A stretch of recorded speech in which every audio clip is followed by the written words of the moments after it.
Hello dear student. आज का topic है हमारा राजस्थान की जलवायु। यह टॉपिक राजस्थान संबंधी जितनी भी परीक्षाएं हैं उन सब में बहुत ही इम्पोर्टेंट होता है, तो इसके बारे में जानेंगे। तो सबसे पहले बात करते हैं जलवायु। तो मौसम संबंधी जितनी भी घटनाएं होती है वो सब जलवायु कहलाती है। लेकिन जलवायु में इतना सिर्फ देखते हैं हम कि जैसे अक्सर क्या होता है कि एक मिनट, जैसे कुछ अवस्थाएं होती है, जैसे दीर्घकालीन अवस्थाएं होती है, अल्पकालीन अवस्थाएं होती है। ये सब अवस्थाएं जलवायु को प्रदर्शित करती है। तो जलवायु को प्रदर्शित करती है, जैसे कि आपको क्या आता है, जलवायु को प्रभावित करने वाले कारक जैसे मौसम है, तापमान है, वर्षा है। तो ये सभी देखो मौसम, सबसे पहले मौसम की बात करते हैं। तो मौसम जो होता है, मानसून या मौसम शब्द की उत्पत्ति अरबी भाषा के मौसम शब्द से मिलकर बनी हुई है, जिसका शाब्दिक अर्थ होता है पवन की दिशा या दशा। भारतीय मानसून जलवायु की सर्वप्रथम व्याख्या अरबी यात्री अल मसूदी ने की थी। तो अल मसूदी ने जब भारत आया था, उन्होंने अनेक प्रकार की मौसम घटनाओं को जाना और इसने भारतीय मानसून जलवायु की सर्वप्रथम व्याख्या की थी। अब हम आगे बात करते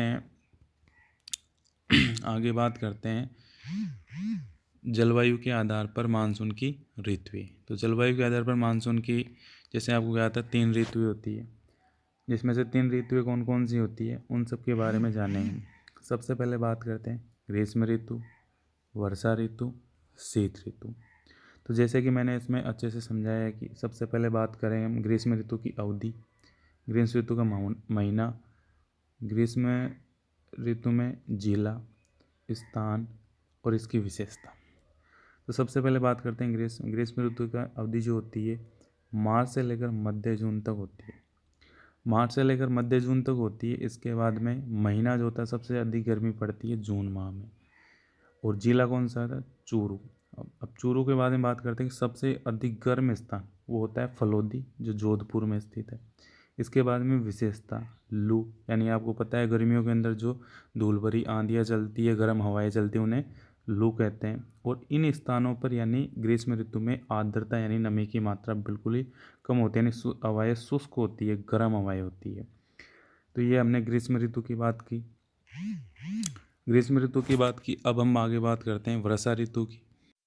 तो बात करते हैं वर्षा ऋतु की। तो वर्षा ऋतु में देखते हैं हम कि वर्षा ऋतु के अंदर क्या होता है कि जो वर्षा ऋतु का यानी मानसून आने का जो महीना होता है वो मध्य जून से चलता है अपने और सितंबर तक चलता है। और 15 सितंबर को या 16 सितंबर को मानसून का प्रत्यावर्तन काल कहा जाता है। अब इसमें क्या होता है, देखो सबसे ज़्यादा अधिक बारिश जो होती है अगस्त माह में होती है। जिला पूछ ले तो जिला झालावाड़ होता है, स्थान पूछ ले तो माउंट आबू सिरोही में। और मानसून के अंदर जो हवाएं चलती हैं उन्हें पूर्वाइयाँ कहते हैं, यानी पूर्वी राजस्थान हो या भारत हो, जिसमें पूर्वी दिशा से जो हवा चलती है वो हमेशा मानसून लेके आती है और उसी हवा से बारिश होती है। यहाँ पे सर्वाधिक आर्द्रता, यानी बारिश होगी तो आर्द्रता यानी नमी तो मिलेगी मिलेगी, तो सर्वाधिक आर्द्रता होती है। इसके आगे बात करते हैं हम शीत ऋतु की।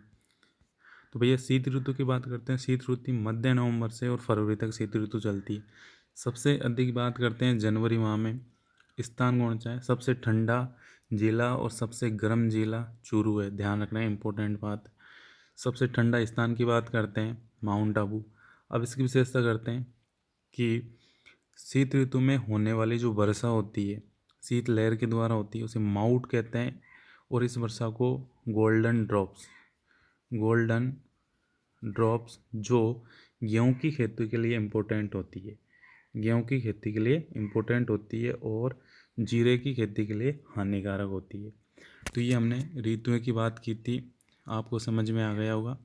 समझ में आया तो वीडियो को अंत तक पूरा ज़रूर देखना है। आगे और भी हम परिचर्चा करेंगे जलवायु से संबंधित, बहुत ही अच्छे अच्छे प्रकार की इसमें इम्पोर्टेंट क्वेश्चन बताए गए हैं मेरे द्वारा, तो उन सबको आप जानेंगे। आगे हम जैसे बात करते हैं कुछ इम्पोर्टेंट फैक्ट्स की बात करते हैं। तो इम्पोर्टेंट फैक्ट्स कौन कौन से हैं वो देखते हैं। तो सबसे पहले इम्पोर्टेंट फैक्ट्स की बात करते हैं। तो देखिए, मानसून का प्रत्यावर्तन का समय अक्टूबर नवंबर होता है, यानी सितंबर के बाद में अक्टूबर और नवंबर में मानसून रिटर्न यानी जाना स्टार्ट कर देता है। इसके बाद में सर्वाधिक आर्द्रता वाला महीना, यानी जिसमें सर्वाधिक आर्द्रता पाई जाती है, सर्वाधिक आर्द्रता पाया जाता है अगस्त माह में। और अगर आपसे जिला पूछ ले तो झालावाड़। स्टूडेंट ये आपको ज़रूर ध्यान रखना है कि झालावाड़ जिला जिसमें सर्वाधिक आर्द्रता पाई जाती है। न्यूनतम आर्द्रता वाला महीना अप्रैल होता है। अप्रैल में बिल्कुल आर्द्रता कम होती है। जिला पूछ ले तो जैसे कि आपको पता है जैसलमेर इंपॉर्टेंट है, दोनों ही क्वेश्चन इंपॉर्टेंट है, सेकंड और थर्ड। आगे बता सर्वाधिक आर्द्रता वाला स्थान। तो सर्वाधिक आर्द्रता स्थान वाला आपको पता है माउंट आबू सिरोही में सर्वाधिक सबसे ज़्यादा आर्द्रता पाई जाती है।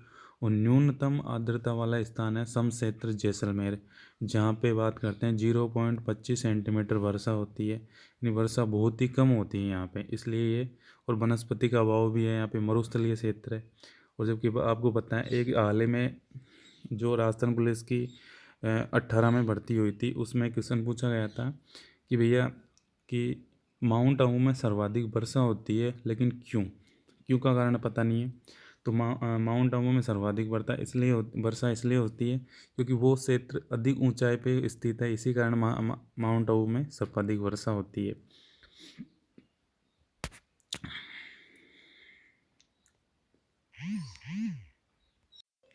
आगे बात करते हैं राजस्थान के जलवायु प्रदेश। ये मौसम विभाग के अनुसार जलवायु प्रदेश है। तो सबसे पहले हम इसको मैप से जानेंगे। तो मैं थोड़ा से जूम लेआउट कर देता हूँ, जैसे आपको ये मैप अच्छे से दिख रहा होगा। इसमें ये वाला प्रदेश, इधर वाला, एक मिनट,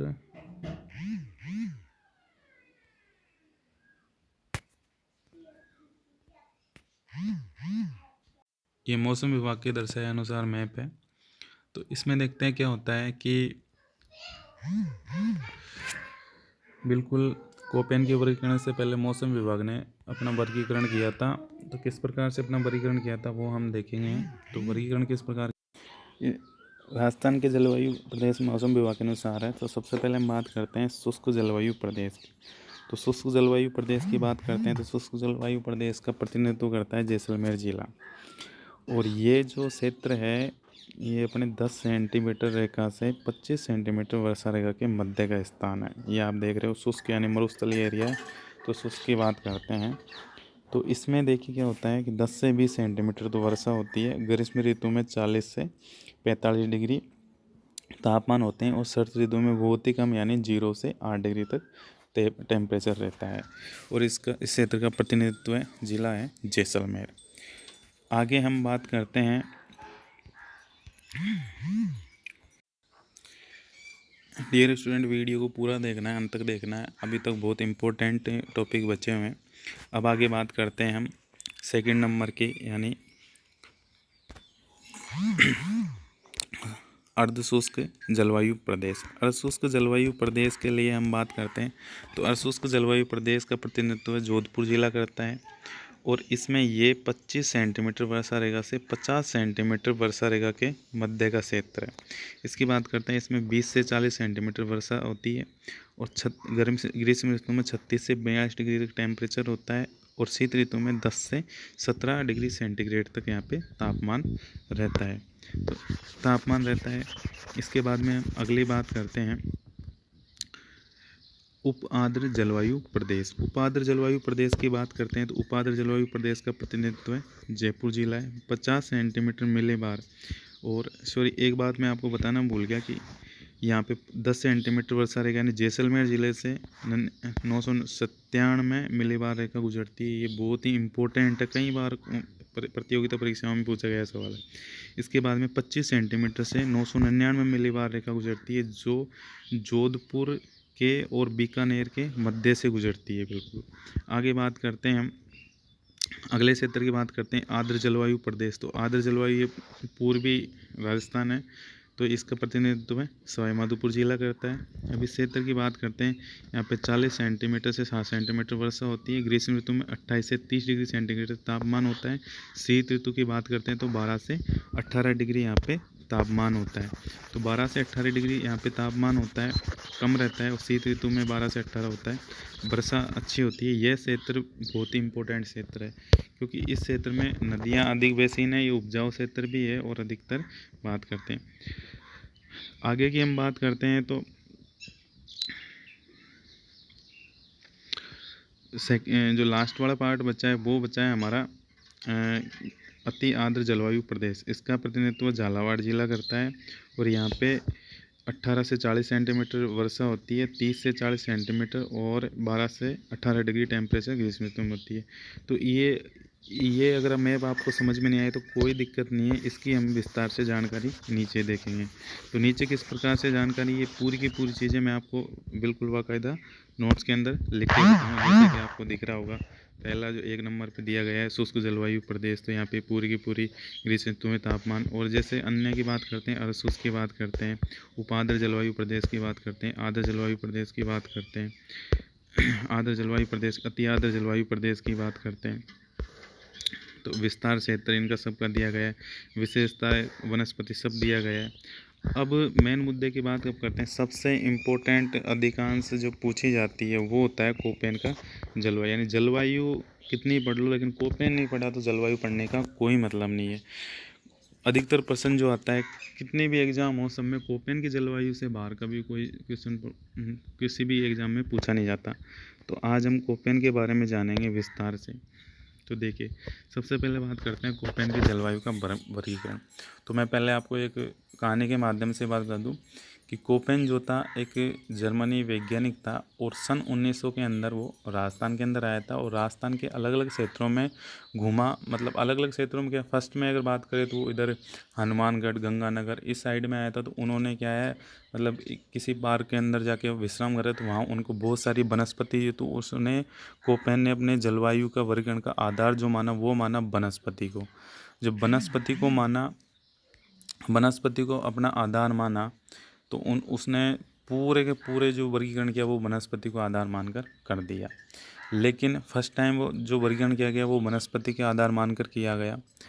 तो इसने उस वनस्पति को आधार मानकर अपने 5 मंडल बनाए, जिसमें सबसे पहले बात करते हैं यहाँ पे जो कैपिटल अक्षर में दिया गया है ये बहुत ही इम्पोर्टेंट है। तो सबसे पहले बात करते हैं कैपिटल ए की बात करते हैं। तो कैपिटल ए है आर्द्र जलवायु प्रदेश के लिए, कैपिटल बी है शुष्क जलवायु प्रदेश के लिए, कैपिटल सी है उपाद्र जलवायु प्रदेश के लिए, कैपिटल डी है शीतोष्ण और ई की बात करते हैं ध्रुवीय। तो ये दोनों क्षेत्र जो होते हैं, आपने देखा होगा 0 डिग्री पृथ्वी के 0 डिग्री यहाँ से गुजरती है। तो ऊपर की बात करते हैं ध्रुवीय, तो 90 डिग्री देशांतर यहाँ पे जो होता है वो ध्रुवीय प्रदेश पे होता है। इसके बाद में शीतोष्ण यानी आर्द्र और उपाद्र के मध्य का क्षेत्र शीतोष्ण होता है। तो इधर बात होती है, ये दोनों जलवायु पढ़ने की हमें कोई आवश्यकता नहीं है क्योंकि ये दोनों डी और ई हमारे राजस्थान से कोई लिंक नहीं रखती, राजस्थान में पाई नहीं जाती है बिल्कुल भी। हमें जो पढ़नी है कोपेन की 3 प्रकार की जलवायु पढ़नी है। कौन कौन सी पढ़नी है? हमें जो पढ़नी है वो पढ़नी है आर्द्र जलवायु, हमें कोपेन की शुष्क और आर्द्र और उपाद्र तीनों जलवायु पढ़नी। सबसे पहले हम पढ़ेंगे तो वो पढ़ेंगे हम इस मैटर के बारे में पढ़ेंगे। अब इस मैटर से आपको जैसे दिख रहा है कि जो बी क्षेत्र है इसको इसने 2 भागों में बांटा और ये 2 भाग वेरी वेरी इम्पोर्टेंट है। एस चाहे तो ए के साथ में जुड़ो, चाहे सी के साथ में जुड़ो, चाहे ए के साथ में डब्लू जुड़ो, चाहे सी के साथ में डब्लू जुड़ो, किसी के भी साथ में एस या डब्लू जिसके साथ में जुड़ रहा है। तो एस का मतलब तो हो गया अर्धशुष्क और डब्लू का मतलब हो गया मरुस्थलीय क्षेत्र। तो जैसे हम बात करते हैं, सबसे पहले हम बात करेंगे ए क्षेत्र की बात करते हैं। तो ए क्षेत्र के लिए बात करेंगे तो ए की बात करते हैं उष्णकटिबंधीय आर्द्र जलवायु प्रदेश। तो उष्णकटिबंधीय आर्द्र जलवायु प्रदेश, तो जैसे मान ए के साथ में एस का प्रयोग भी नहीं होता और डब्लू का प्रयोग भी नहीं होता है। आगे बात करते हैं हम बी क्षेत्र की बात करते हैं। तो बी क्षेत्र की बात करेंगे हम, बी क्षेत्र की बात कर रहे थे हम। तो बी क्षेत्र में देखो क्या होता है कि बी क्षेत्र में एस जिसके साथ में जुड़ गया उसमें अर्धशुष्क और बी के साथ में अगर डब्लू जुड़ गया तो हो जाएगी ये शुष्क मरुस्थलीय प्रदेश। तो ये एस और ध्यान रखना एस और डब्लू ये पश्चिमी राजस्थान में, अधिकतर पश्चिमी राजस्थान की बात करते हैं, पश्चिमी राजस्थान में अधिक रेटिव होते हैं। इसके बाद में क्या हुआ कि कोपेन ने अपने जलवायु के वर्गीकरण में कुछ हेर फेर करी कि भाई राजस्थान में वनस्पति तो इतनी पाई नहीं जाती, लेकिन वनस्पति को आधार मानकर उसने कुछ परिवर्तन और किए, और वो परिवर्तन किए मौसम और तापमान के, यानी वर्षा और तापमान के आधार पर। तो उसने वर्षा और तापमान के आधार पर जो परिवर्तन किए, तो कोपेन क्या हुआ, कोपेन 18 साल के बाद में, यानी 1918 की बात करते हैं, तो 1918 में वो वापस राजस्थान आया, और उसने, यानी स्मॉल एच की बात करते हैं, तो स्मॉल एच की बात करते हैं, तो स्मॉल एच के अंदर क्या, औसत तापमान 18 डिग्री सेंटीग्रेड से अधिक, यानी स्मॉल एच, इस एच का प्रयोग वहाँ किया गया है जहाँ पे औसत तापमान 18 डिग्री सेंटीग्रेड से अधिक हो। इसके बाद में स्मॉल डब्लू की बात करते हैं, शीत ऋतु शुष्क हो, यानी पूरे राजस्थान में शीत ऋतु शुष्क होती है, आपने देखा है। और जी की बात करते हैं, जी का मतलब है कि वर्षा ग्रीष्म ऋतु के पश्चात, यानी वर्षा उस क्षेत्र में होती है जो ग्रीष्म ऋतु के पश्चात वर्षा होती है।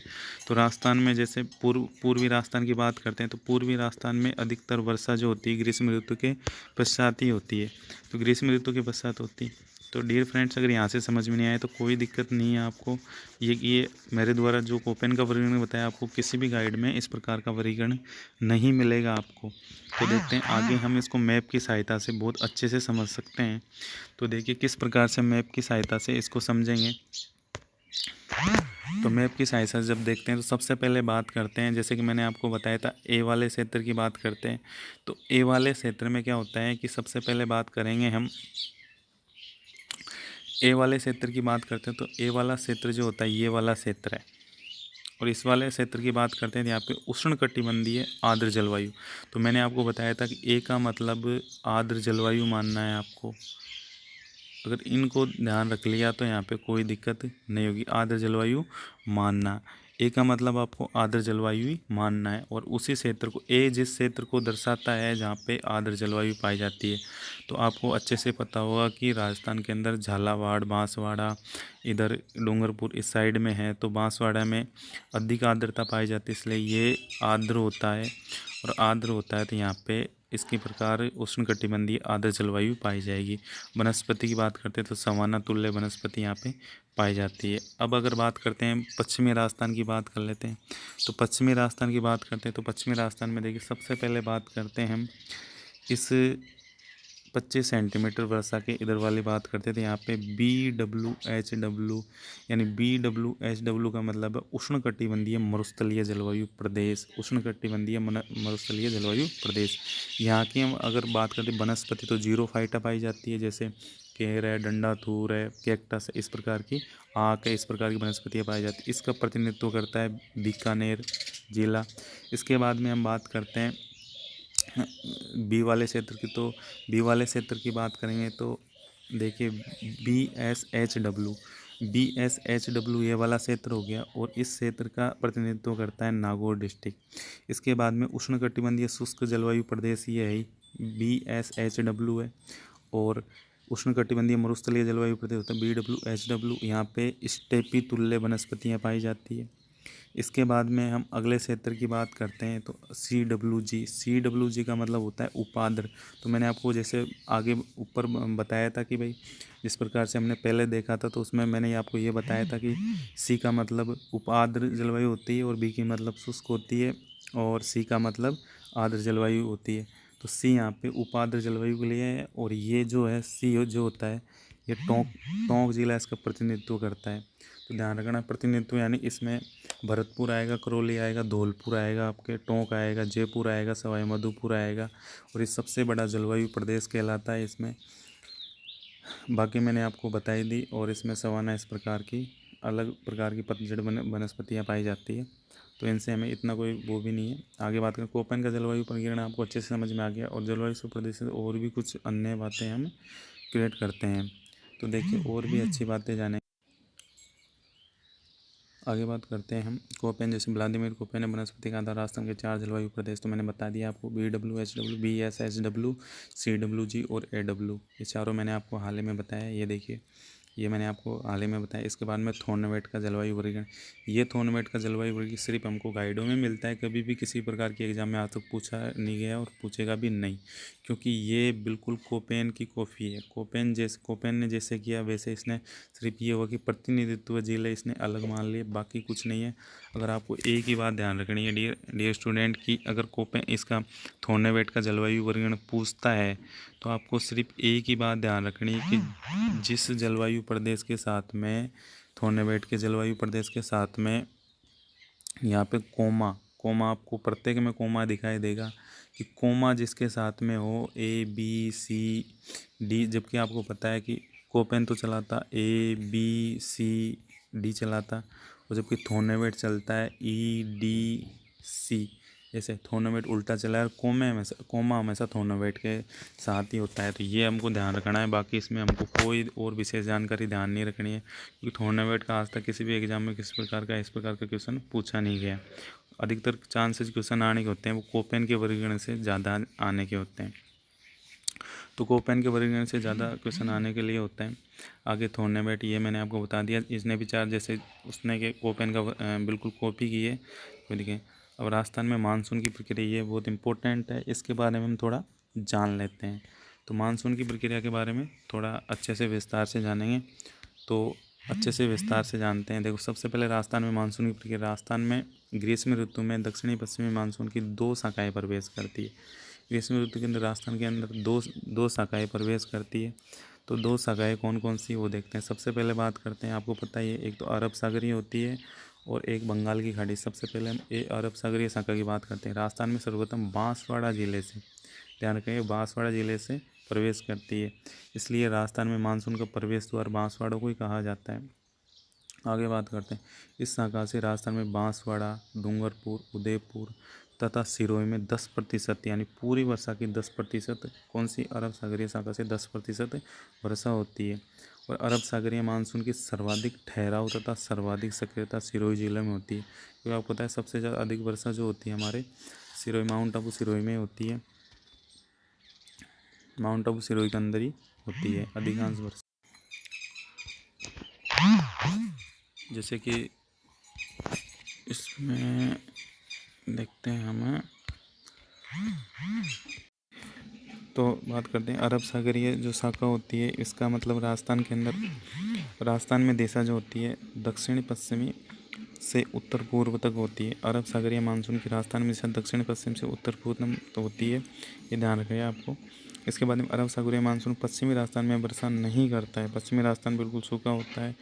इसका प्रमुख कारण अरावली पर्वतमाला अरब सागरीय मानसून के समांतर स्थित होती है, समांतर स्थित होती है, इसलिए मानसून यहाँ पर ठहराव नहीं होता है। और अरब सागरीय शाखा से सिर्फ राजस्थान में 10% ही वर्षा होती है, 90% नहीं होती।